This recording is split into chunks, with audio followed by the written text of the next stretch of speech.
When her mother died in 2016, the Czech classical composer and singer Lenka Lichtenberg cleaned out her apartment in Prague. And as she was working her way through her mother's belongings, Lenka discovered 2 yellow notebooks hidden away in a drawer, filled with poems in her grandmother's handwriting. Very quickly, Lenka realized that these were poems that her grandmother had written while she was an inmate at the Theresienstadt concentration camp. As Lichtenberg wrote about her grandmother's poems just this past spring, "I don't know what type of grueling forced labor my grandmother endured in Theresen, but I imagine that the verses she wrote represent the one time each day she had some control over her life. Maybe writing them was her way of escaping reality. Most are about love, and some are love poems that you'd never expect someone to write while on the brink of death, including poems where she explores her most intimate romantic fantasies. In other poems, she describes how she built a place for herself where she could do whatever she wanted.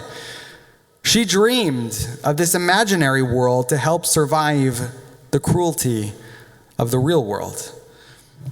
Lenka Lichtenberg has pointed out that the poems were written down absolutely perfectly. Her grandmother's handwriting is beautiful and pristine, with no mistakes and no corrections, just like a Torah scroll, which likely means that her grandmother was working out these poems in her head all day as she engaged in forced labor in Theresen, and then wrote them down as fully finished products whenever she could find a spare moment.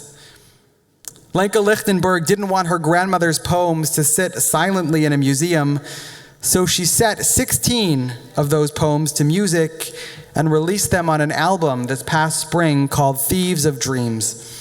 As a musician and a composer, Lenka Lichtenberg felt very strongly that the best way to honor her grandmother's memory would be through music.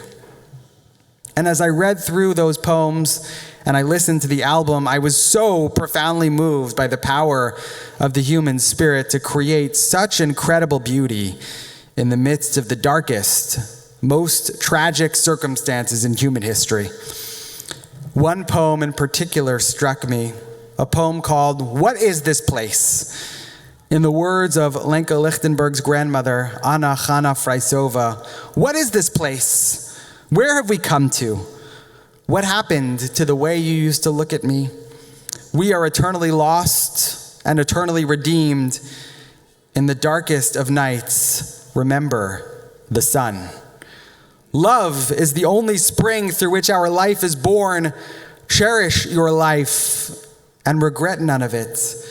We are eternally lost and eternally redeemed. In the darkest of nights, remember the sun." Even at Theresienstadt, Anna Chana still believed in the power of love to conquer death. But not all of her poems were so filled with hope. In another poem entitled "I Have My Own Grief," she writes the following: "I have my own grief, but perhaps I can manage to carry yours as well. And should I collapse under the weight of both, I will collapse without a sound." We are the last generation who will be able to hear stories from the survivors of the Shoah firsthand. According to the Claims Conference, the survivor population in the United States has now dropped below 50,000, with a projected 76% decline by the year 2030. Whether we are personally descendants of survivors or not, our Jewish identities have all been shaped in their presence and by their presence. And so now that their remaining time with us is dwindling very rapidly, we are forced to ask ourselves, what will this next chapter of the Jewish story look like? Once the last survivor is gone, how will we remember the Holocaust? And how are we going to teach the next generation to remember the Holocaust? We should remember both the victims and the survivors of the Shoah in the way that Lenka Lichtenberg remembers her grandmother.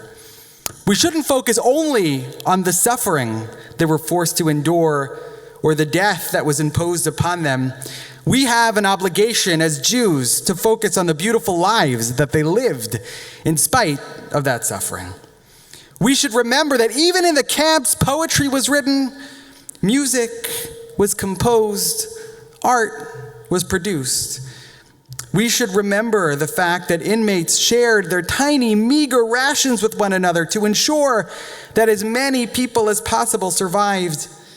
And we should remember that the prisoners of Auschwitz told jokes to one another in the barracks at night to try to lift each other's spirits in the dark. We shouldn't only remember the dehumanization of the Holocaust, but rather we should remember that despite everything, the light of humanity continued to shine through. As we say time and again throughout the high holiday season, Zochrenu lechaim, remember us for chaim, for life, not for death. And in that spirit, we should remember not only the ways in which the 6 million died, but also the countless beautiful ways in which they lived. As a rabbi, I am so blessed to hear the stories of so many families in this congregation. And this past summer, I was privileged to read the memoir of Jack Glatzer, the father of our longtime TBS member, Terry Ahrens. Jack survived the Nazi occupation of his small town of Roetin, Poland, which today is in Ukraine. And in his memoir, he recounts that on Yom Kippur in 1942, despite the incredible risk, Jack and his family attended a secret Yom Kippur service held in a neighbor's house 3 doors down from his family's home. Everything went very smoothly in the evening for Kol Nidre, but the next morning, tragedy struck. As the men were putting on their talitot at the beginning of services, they heard gunshots in the street. And as Jack looked out the window, he saw that the Gestapo were rounding people up on Yom Kippur, of all days. Thank God, Jack and his family were able to escape to safety that day, but tragically, so many other people in his town that day were not as fortunate. And what I took away from that story most of all was not the suffering nor the oppression that Jack endured under the Nazis, but rather his resilience, his strength, the tenacity of his spirit. Despite the fact that he was literally taking his life in his hands, it was of paramount importance to Jack that he daven on Yom Kippur, because for him, Jewish life took precedence over the fear of death, and that's the way he should be remembered. Just a few moments ago, we recited the liturgy for the martyrology service, and traditionally when we recite that liturgy, we remember Rabbi Akiva and the other great sages of his generation who were killed by the Romans. And the Talmud recounts that when the Romans captured Rabbi Akiva, he was brought to be executed at the very same moment that he was obligated to recite the Shema. And as the Romans tortured Akiva before his disciples, Akiva recited the words of the Shema. And when his students saw this, they were absolutely shocked. "Rabbi," they said, "you're reciting the Shema now? As you're being tortured? As your soul is about to depart from your body? How could you possibly be thinking about the Shema at a time like this?" And Rabbi Akiva responded by saying, "How could I possibly not be thinking about the Shema at a time like this? All my life I have been striving to fulfill the mitzvah of loving God with all my soul, and now, at the moment of my death, I can finally fulfill that commandment." And as his soul departed, the words Adonai Echad, God is one, were on his lips. With his death, Rabbi Akiva taught his disciples one final lesson. Even at the moment of death, there is nothing more important than celebrating Jewish life. In her book, People Love Dead Jews, the acclaimed Jewish author Dara Horn laments the fact that the world so often focuses on Jewish death at the expense of celebrating Jewish life.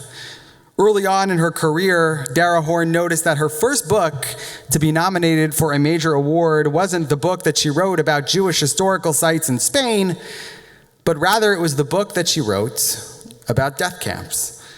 And that profoundly disturbed her. As she writes, I made a point of asking people at my public talks if they could name 3 death camps. And then I asked those same people if they could name 3 Yiddish authors, the language spoken by over 80% of death camp victims. What, I asked myself, was the point of caring so much about how people died if one cared so little about how they lived? And I think Dara Horn is spot on. Our tradition places a premium not on death, but on life. Our rabbis teach that we should live by the commandments, not die by the commandments. Chai bahem, velo sheyamut bahem. As we learn in the Mishnah, performing 1 hour's worth of ma'asim tovim, good deeds in this world, is greater than an eternity in the world to come. In other words, we don't say lechaim, to life, at every single Jewish celebration for no reason. For Jews, there is nothing more significant or more fundamental than the preservation, sanctification, and celebration of life. When I meet with a family who has lost a loved one after a protracted and painful period of suffering, I often say to them that they shouldn't dwell on the way that their father or their mother or their husband or their wife lived in the final days of life. We shouldn't dwell on the memories of loved ones in a hospital bed, weakened and in pain, a mere shadow of their former selves. We should remember our loved ones at the peak of their lives. The way they smiled, the way they laughed, the way they smelled when they entered a room, what they liked to eat, the books they liked to read, the movies they watched, the music they listened to, and most of all, the many ways in which they loved us. Zochrenu lechaim. We remember them as they were in life, not in death. Amen. Our God and God of our ancestors, our grief lingers. Part of us is afraid to let go, afraid that we will forget. Give us the strength and the wisdom to share the stories of our loved ones with wonder and joy. Let us pay tribute to their days and their years, and may the memories of those who are no longer here always endure as a blessing within our midst. And as we begin the Yizkor service and we remember together the lives and the stories of our loved ones, we take to heart the words of Anna Chana Freisova. I have my own grief, but perhaps I can manage to carry yours as well.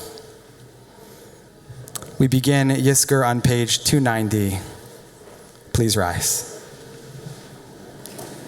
There are stars up above, so far